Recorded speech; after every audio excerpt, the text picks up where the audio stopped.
ఈ రోజు నల్గొండ జిల్లా అధ్యక్ష ఎంపికలకు సంబంధించిన కార్యక్రమం జిల్లాలోని కాంగ్రెస్ పార్టీ ఎమ్మెల్యే క్యాంపు కార్యాలయంలో ఘనంగా నిర్వహించబడింది.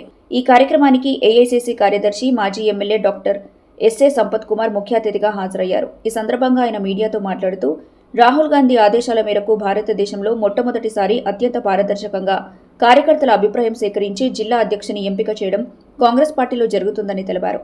పార్టీ కోసం కష్టపడ్డ ప్రతి కార్యకర్త నుండి పెద్ద స్థాయి నాయకుల వరకు ఎవరైనా జిల్లా అధ్యక్ష పదవికి పోటీ పడొచ్చని స్పష్టం చేశారు. జిల్లా అధ్యక్షుని ఎంపిక ముఖ్యంగా కొన్ని ముఖ్యమైన అంశాలపై ఆధారపడి జరుగుతుందని కూడా చెప్పారు. ఈ కార్యక్రమంలో పార్టీ నాయకులు, కార్యకర్తలు పెద్ద సంఖ్యలో పాల్గొన్నారు. రాజకీయ పార్టీ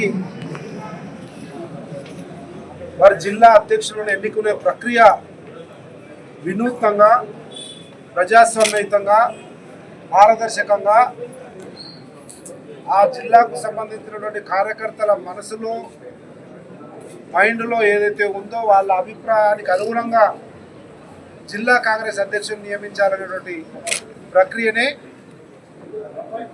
సంఘటన్ సృజన్ అభియాన్ పేరిట రాహుల్ గాంధీ గారి నిర్దేశం మేరకు మల్లికార్జున ఖార్గే గారి నేతృత్వంలో ఏఐసీసీ అధ్యక్షులు భారతదేశంలోని అన్ని రాష్ట్రాల్లో, అన్ని జిల్లాల్లో జరుగుతూ ఉంది. దాంట్లో భాగంగానే ఈరోజు తెలంగాణ రాష్ట్రంలో కూడా ఉన్న అఖిల భారత కాంగ్రెస్ కమిటీ తరఫున ఒక పరిశీలకునిగా, ఏఐసీసీ అబ్జర్వర్గా మన నల్గొండ జిల్లాకు మహాంతి గారు ఒరిస్సా నుంచి రావడం జరిగింది, భువనేశ్వర్ నుంచి.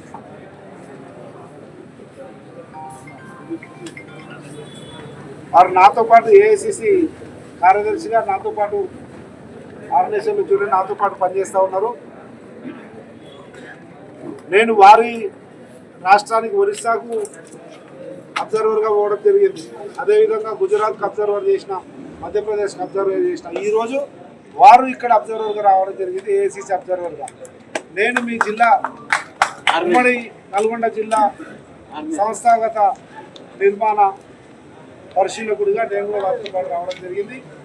ఈ సందర్భంగా కార్యకర్తలతో పాటు వారు ఈ ప్రాంతంలో ఉన్నటువంటి ప్రజా సంఘాలు కానీ, సామాజిక సేవా కార్యక్రమాలు చేసేవాళ్ళు కానీ, ఇలాంటి పాత్రికేయ మిత్రులను కానీ అడిగి ఎవరు జిల్లా కాంగ్రెస్ అధ్యక్షులైతే నల్గొండ జిల్లాలో కాంగ్రెస్ పార్టీ పటిష్టంగా ముందుకు పోగలుగుతూ ఉంది. ప్రభుత్వ కార్యక్రమాలను నిర్మాణాత్మకంగా క్షేత్రస్థాయిలోకి తీసుకుపోగలుగుతారు.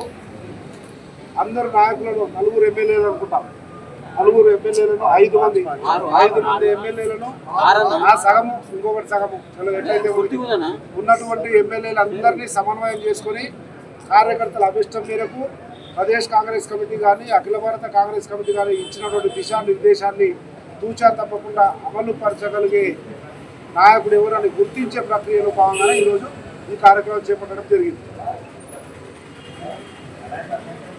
అభ్యర్థి యొక్క ఈరోజు పారదర్శకంగా ఏఐసీసీ ఒక ఫార్మాట్ ఇచ్చింది. ఎవరైతే జిల్లా అధ్యక్షునిగా ఉండాలనుకుంటున్నారో వాళ్ళకు ప్రస్తుత జిల్లా అధ్యక్షుడిగా కొనసాగుతున్నటువంటి శంకర్ నాయక్ గారి ద్వారా కానీ, డైరెక్ట్ మహంతి గారి ద్వారా కానీ మీరు ఈ అప్లికేషన్ తీసుకొని ఫిల్అప్ చేసి ఇవ్వాల్సి ఉంటుంది. ఎవరైనా కానీ ఆ చివరన ఉన్న కార్యకర్తల నుంచి మొదలు పెడితే ఎమ్మెల్యే స్థాయి, లేకపోతే ఇంతకుముందు పనిచేసినటువంటి జిల్లా ఎవరైనా అప్లై చేసుకోవచ్చు. ఇది పారదర్శకమైనటువంటి ప్రజాస్వామ్యయుత జిల్లా అధ్యక్షుడి ఎన్నిక కార్యక్రమం కాంగ్రెస్ పార్టీ ఆధ్వర్యంలో జరుగుతూ ఉంది. అప్లై ఇచ్చిన తర్వాత వారు ఇక్కడే వారం రోజులు ఉంటారు. అన్ని నియోజకవర్గాలు తిరిగి ఏ నియోజకవర్గానికి పోతే ఆ నియోజకవర్గంలోని బ్లాక్ సంబంధిత నాయకులతో కూడా మాట్లాడతారు. ఇండివిజువల్గా ఎవరైనా వేదిక మీద ఉన్నటువంటి ప్రధాన నాయకులు ఎవరైనా ఇండివిజువల్గా మీ అభిప్రాయం చెప్పాలనుకుంటే 1-to-1 ఎవరున్నారు, ఎవరు కూడా 1-to-1 ఆయన ఉంటారు, మిగతా ఎవరైనా ఉంటారు. ఇంపార్టెంట్ అయితే 1-to-1 కలవచ్చు. దాని తరఫున మా అభిప్రాయం ఇది, వీరుంటే కాంగ్రెస్ పార్టీ పటిష్టంగా సమన్వయంతో ముందుకు పోగలుగుతుంది. మళ్ళీ రెండవసారి అధికారంలోకి తీసుకురాగలిగే అవకాశం ఉంటుంది. ఈయనైతే కరెక్టు అని చెప్పి చెప్పొచ్చు. ఈ వారం రోజులు ఇక్కడే ఉంటారు. ఈ రోజైతే ఈ పాత్రికేయ విలేకరుల సమావేశం తర్వాత నల్గొండ వాళ్ళైతే కలుస్తారు. దాని తర్వాత మిగతా శాసనసభ ఒక్కొక్క శాసనసభకు సంబంధించిన నాయకులు కలిసి పాత్రికేయ మిత్రులు తెలియజేయడం ఏంటంటే ఈరోజు తెలంగాణ రాష్ట్రంలో నుండి ఏ పార్టీ తీసుకున్నా వారు ఇంట్లో కూర్చోనో లేకపోతే డైనింగ్ టేబుల్ మీద కూర్చోనో కిచెన్లో కూర్చోనో రాసే కుటుంబ పార్టీ ఒకటి బీఆర్ఎస్ పార్టీ, ఇంకొక పార్టీ జాతీయ పార్టీగా చెప్పుకునేటువంటి భారతీయ జనతా పార్టీ ఏమో అక్కడ అమిత్ షా నరేంద్ర మోడీలు ఎవరికి సైగ చేస్తే వారికి వచ్చే పరిస్థితి. కానీ కాంగ్రెస్ పార్టీలో రాహుల్ గాంధీ గారి నిర్దేశంతో ప్రజాస్వామ్యయుతంగా పారదర్శకంగా ఈ ప్రక్రియ కొనసాగుతూ ఉంది అన్న విషయాన్ని తెలియజేస్తా ఉంది. దీంట్లో ప్రధానంగా అభ్యర్థి యొక్క ఐడియాలజీ, వారి భావజాలము కాంగ్రెస్ పార్టీతో సమ్మిళితమై ఉందా లేదా దశాబ్దాలుగా అన్నది ప్రధానమైనటువంటి అంశం. కాంగ్రెస్ పార్టీ యొక్క ఆలోచన విధానానికి అనుగుణంగా అభ్యర్థి పనిచేస్తున్నావా లేదని. రెండవది, కాంగ్రెస్ పార్టీకి లాయల్గా అంటే కొన్ని సంవత్సరాలుగా కాంగ్రెస్ పార్టీకి అంకిత భావంతో పనిచేస్తూ ఉండాలి, అటువంటి వారిని అభ్యర్థిగా ఎన్నుకోవడం జరుగుతుంది. మూడవది, వారి గుణగణాలు ప్రజాసేవలో కాంగ్రెస్ పార్టీ పటిష్టతలో నిమగ్నమై ఉన్నాడా లేకపోతే వేరే వ్యవహారాల్లో తలదూర్చి అనవసరంగా కాంగ్రెస్ పార్టీకి అపకీర్తితో కలంకము తెచ్చే విధంగా ఉన్నాడనేది కూడా పరిశీలించడం జరుగుతుంది. ఇది మూడవది.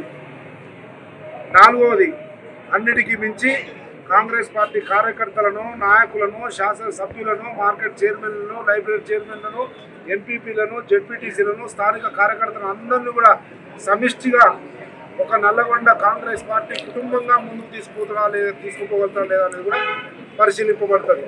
వాటన్నిటితో పాటు సమయానుగుణంగా పరిస్థితులను బట్టి, రాజకీయ సమీకరణాలను బట్టి కాంగ్రెస్ పార్టీని ఏ రకంగా ముందుకు తీసుకుపోయి అఖిల భారత కాంగ్రెస్ కమిటీ కానీ ప్రదేశ్ కాంగ్రెస్ కమిటీ కానీ నిర్దేశించినటువంటి కార్యక్రమాలను క్షేత్రస్థాయిలో పటిష్టంగా అమలు పరచగలుగుతాడు అన్న విషయాన్ని కూడా పరిశీలించి నిర్ణయం తీసుకోగలుగుతుంది మహంతి గారి ద్వారా.